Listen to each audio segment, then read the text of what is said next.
cosa del pasado. Muy bien, gracias Andrés. Gracias. Bueno, lo saludamos y lo despedimos a Ariel, porque ustedes saben que hoy comienza el año nuevo para la comunidad judía, así que felicidades, que pases lindo con tu familia. Saludo a tu familia. Gracias y Shana Tova para todos. Bueno, muy bien, gracias Ariel. Y me voy al encuentro de Leandro Santoro. ¿Cómo estamos? Bien, Gustavo. ¿Qué haces, Leandro? Gracias Bienvenido, por invitarme, como siempre. Bueno, estabas enérgico hoy, Ah, ¿viste? Con el tema de Karina Milei. Es insólito. Insólito. Insólito la cantidad de obstáculos que está tratando de poner el gobierno para que no venga a la interpelación en el Congreso. Hoy empezaron a decir que no era ministro. Y en realidad cuando el presidente la nombra como secretaria general, después saca un segundo decreto que le da rango de ministro. Así que está obligada a venir. Después hubo otra cosa insólita también, un diputado que pidió la palabra y dijo, la verdad, de la coalición cívica. Sí, Manuel López, ¿qué quiso hacer? No sé, es un tipo serio, dijo una boludez. Pero ¿qué fue? ¿Irónico o no? No sé si lo vieron, pero contémosle a la gente. Dijo, bueno, ¿para qué la vamos a traer si total Karina Milei no sabe hablar, no se sabe expresar? Cerca de la campaña electoral, sí, bueno, un argumento de lo que está encubriendo cuando el presidente de la comisión es de la coalición cívica y está Manuel López encubriendo a Karina Milei. Insólito. Insólito. No, a ver, no sé. A ver, ¿lo podemos escuchar? ¿Está? Se quisieron diferenciar, no sé qué hicieron. A ver. Vuelta a 5 semanas de una elección y que citar a la secretaria general de la presidencia va a ser solamente para un show en este Congreso de una persona que con mucha dificultad se comunica verbalmente, ¿no? Nosotros vamos a interpelar a alguien que le cuesta bastante comunicarse y que, como está siendo investigada, a esta altura ya está imputada, sépanlo, digo, cuando está mencionada y hay requerimiento fiscal, ya está imputada, va a hacer uso del artículo 18 de la Constitución Nacional diciendo que lo que diga, digo, si llega a estar bien asesorada, puede incriminarla, entonces no va a declarar. Esto lo hemos visto en las películas, pero lo hemos visto también en este Congreso de la Nación. Con lo cual, presidente, me parece que lo mejor, y es lo que estoy dispuesto a proponer, es un dictamen que interpele al señor Guillermo Franco, jefe de gabinete, y al señor ministro Lugones, sobre todo para que nos digan qué hizo el gobierno hasta ahora con este caso. Bueno, increíble, Increíble lo del diputado. No me sorprende el diputado López, pero increíble realmente que esté encubriendo a Karina Milei. Mirá, esto es muy sencillo. El presidente de la Nación dice que Karina es su jefa. Claro. ¿No? Esto es una república. El único jefe del presidente es el pueblo argentino. Bueno, si el tipo se para frente a los presidentes del mundo y a los jefes de Estado, dice, le presento a la jefa, bueno, mínimamente, además si la jefa, como le dice él, tiene rango de ministro, obvio, que venga al Congreso a poner la cara, Gustavo, supuesto, porque tiene mucho poder político. Y la verdad no es normal que en un país como el nuestro, una república con división de poderes, la persona que tenga más poder en la Argentina no sea conocida por el pueblo. Bueno, entonces tiene que ir al Congreso. Hoy se salió, gracias a Dios, juntamos los votos necesarios para que esto tenga estado parlamentario, irá seguramente en la próxima sesión al recinto y el Congreso va a tener que pedirle a la secretaria general de la presidencia, con rango de ministro, que venga a dar explicaciones, porque básicamente el señor Españolo y el señor Garbellini la mencionan a ella como la responsable directa de las coimas a la compra de medicamentos. Así que va a tener que venir. Y además está implicada ya, imputada en el caso Libra. Pero Messi no tiene que dar explicaciones. Sí. ¿Cómo la van a estar apañando? Imputada en el caso Libra, nombrada por las coimas en la confesión de Españolo por la matriz de corrupción. Vamos. Mira, Gustavo, cuando el jefe de gabinete echa a Españolo, en realidad echa a dos personas, Españolo y Garbellini. Sí. De Garbellini se habla poco porque no hay audios de él. No hay comentarios tampoco, hay un comentario elíptico de Españolo. Españolo es muy contundente, dice, él es el corrupto, él el que sabe todo. Se llevó, dice, todo a su casa. Bueno, ellos dicen que lo echan Españolo por bocón, porque habla de más, porque dice, es mentira los contenidos del audio, pero el solo hecho de que haya dicho lo que dijo, amerita que se vaya del gobierno. Explíquenme entonces por qué lo echaron a Garbellini, que no habló. Claro. Que era un tipo del PRO. Era un tipo del PRO. Sí, había sido funcionario del gobierno de la ciudad. Exactamente. Funcionario del gobierno de la provincia de Buenos Aires. Y que el propio Españolo estaba asombrado por lo corrupto que era. Porque en los audios que se desprende, dice, este tipo es una cosa increíble. La está choreando a Karina Milei, le da solamente el 3%, el resto se lo reparten con los tipos del sistema. Imagínate vos lo corrupto que tiene que ser Garbellini para que Españolo esté asombrado. Ahora, cuando deciden echarlo a los dos, el gobierno le da veracidad a los audios. Totalmente. Porque si fuese mentira, el señor Garbellini tendría que haber dicho, no, esto es una locura. Sí. Incluso si los audios fuesen mentira, cosa que hasta acá no pasó, Españolo tendría que haber dicho algo. Españolo no dijo nada, Garbellini no dijo nada, el gobierno los echa. ¿Sabés qué hizo el gobierno? Se autoincrimina. Total. Entonces, si se autoincrimina, reconoce que lo que dijo Garbellini, lo que dijo Españolo de Garbellini es verdad, tiene que ir esta señora a dar explicaciones al Congreso y frente a la justicia. Está clarísimo.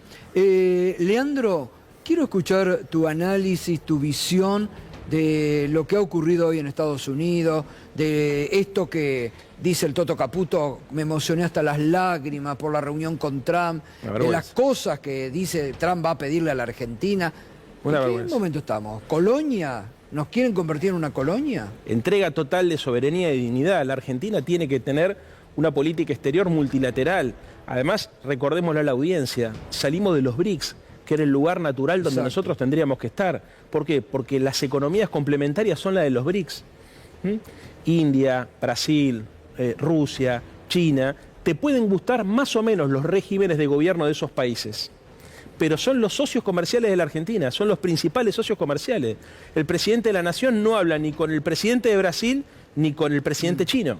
Y sin embargo, cuando vos mirás las exportaciones y la balanza comercial de la Argentina, es ahí donde tenés que mirar. Primero punto. Segundo punto, ¿qué necesita la Argentina, Gustavo? Dólares para la producción, inversiones. No dólares financieros para financiar el carry trade y posteriormente la fuga de capitales, porque es pan para hoy, hambre para mañana. Total. Repito, la Argentina necesita dólares reales para la economía real, inversión real, para poder industrializar nuestros recursos naturales, para poder aumentar nuestra productividad. La Argentina, en todo caso, si quiere tener una relación con los Estados Unidos, que busque transferencia de tecnología. Claro.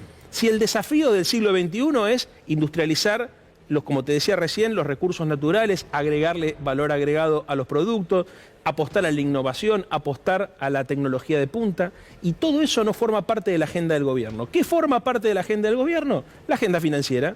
¿Qué necesitan ellos? Dólares para plantearle a la Argentina que se despejó el riesgo de default para poder seguir con este régimen cambiario y el famoso rulito, seguir haciendo ganancias financieras increíbles, inaceptables, en un sistema que está pensado para la timba, no está pensado para la producción y para la creación de empleo. Totalmente. Ahora, es demasiado, digo, ¿no? Porque acá esto también tiene que interpelar a la sociedad argentina, ¿no? ¿Qué te parece? Ahora que se vienen las elecciones.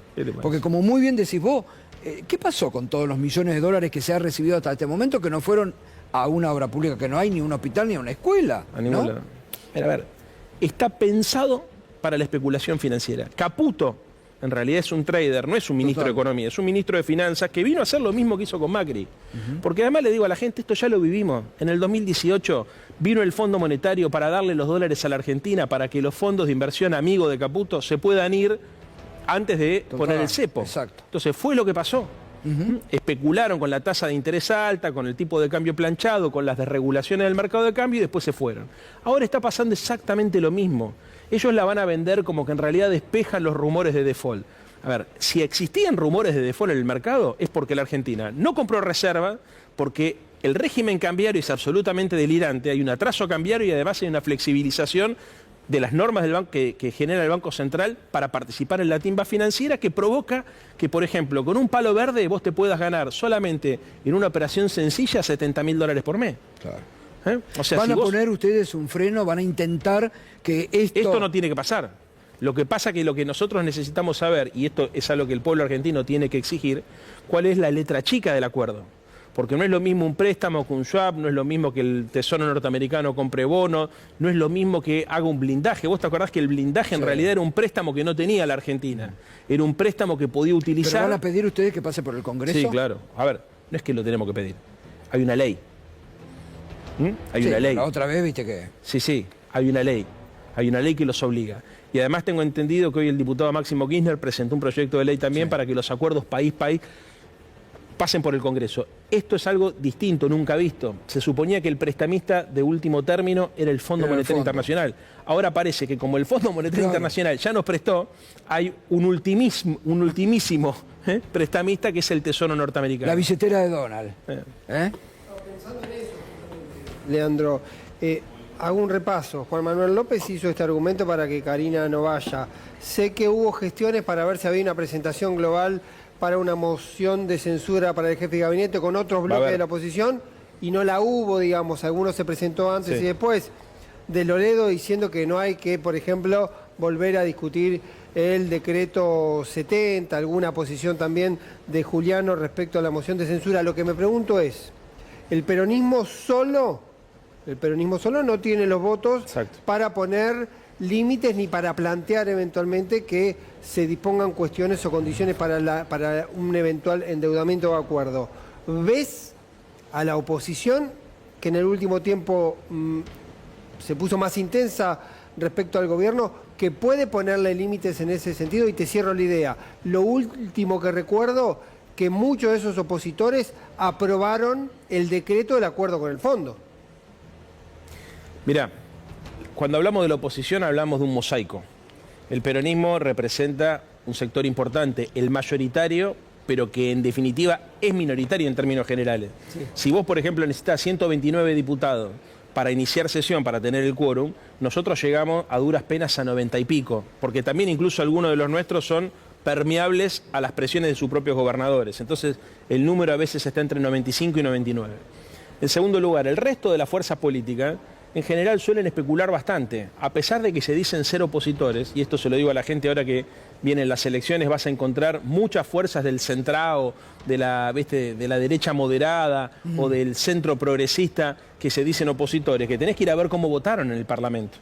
Porque la verdad es que tanto con el decreto 70, que no pudimos voltear porque no sentaban el culo en la silla, vamos a decir las cosas como son. Vos podés tener la mayor voluntad para ir a voltear ese decreto nefasto, pero si no tenés 129 no lo conseguís. Y en segundo lugar, la ley bases, que es en definitiva los dos instrumentos más importantes que este gobierno tiene para hacer las cosas que hace. Bueno, estos tipos que vienen muchas veces a los programas de televisión, ahora que Milei está en picada por la recesión económica, por la caída del consumo y de la actividad, a desentenderse de lo que está pasando, son responsables. Se lo digo a la gente de la provincia de Buenos Aires, a la gente de la ciudad, porque hay mucha gente que tiene ganas, de creer en algunos discursos que aparecen como más sofisticados, aparecen como más moderados, aparecen como más, entre comillas, razonables, pero que en definitiva fueron absolutamente funcionales a lo que pasó. Totalmente. Lo digo, a ver, en el caso de la ciudad de Buenos Aires, tenemos dos grandes compañeros, Mariano Recalde y Tai Hackman, que son garantía de que para cualquier discusión van a estar siempre al lado del pueblo. Hay otros dirigentes políticos que hablan bien, inclusive que a veces cuando vienen a este canal se hacen un poco más los rojos y cuando van a los canales de enfrente se hacen un poco más los amarillos, pero que tratan de mantener cierta autonomía, que a la hora de jugársela, Gustavo, especulan. Totalmente. Especulan y son absolutamente permeables a las presiones del gobierno. Y nosotros lo vivimos con la discusión de la ley bases, lo vivimos cuando tratamos de voltear el decreto 70 y en definitiva lo vivimos todas y cada una de las sesiones, porque nosotros estamos obligados muchas veces, incluso hasta en lo simbólico siendo mayoría, a acompañar los dictámenes de ellos porque tienen miedo que si no es así, en La Nación Más y en TN los acusen de kirchneristas. Claro. Que es lo que nos pasó, por ejemplo, con la reforma para recomponer los saberes de los docentes universitarios. Cuando discutimos el financiamiento de las universidades, muchas de esas fuerzas políticas te condicionan la presencia si vos acompañás el dictamen de ellos. Y pasó lo mismo con el tema del aumento de los jubilados. Bueno. Tuviste un buen gesto de ir y estás acompañando la campaña porteña para el 26 de octubre. Sin lugar a duda.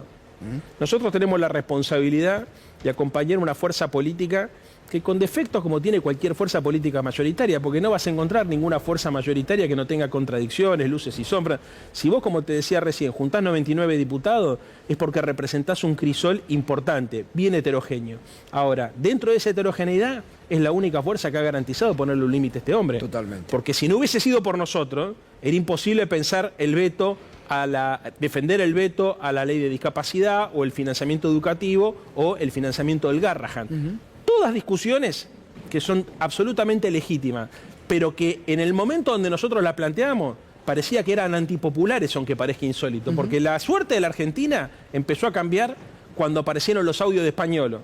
Al aparecer los audios de Españolo, Gustavo, el relato mentiroso del gobierno se desmorona. Totalmente. El sistema de poder que está conformado por un sector, que es el de Caputo, y por el sector de Karina Milei, entró en crisis por la interna. Y la oposición que está en el medio, la oposición entre comillas, empezó a ver la posibilidad de despegarse porque empezaron a sentir ellos sangre. Viste que muchas veces se dice el peronismo siente sangre. No. Muchachos, los que empezaron a sentir sangre fueron estos tipos que empezaron a especular.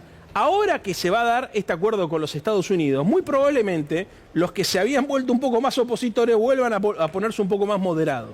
Entonces hay que tener presente esto y hay que exigírselo cuando vienen a los programas de televisión, en el Congreso, en las movilizaciones, porque como te decía recién, los debates de fondo, que son los que nos permitimos dar en momentos donde no parecía que fuese popular defender el Garrahan, defender la universidad pública, defender los saberes de los jubilados, lo bancamos entre la izquierda y nosotros. Totalmente. Esa fue la realidad.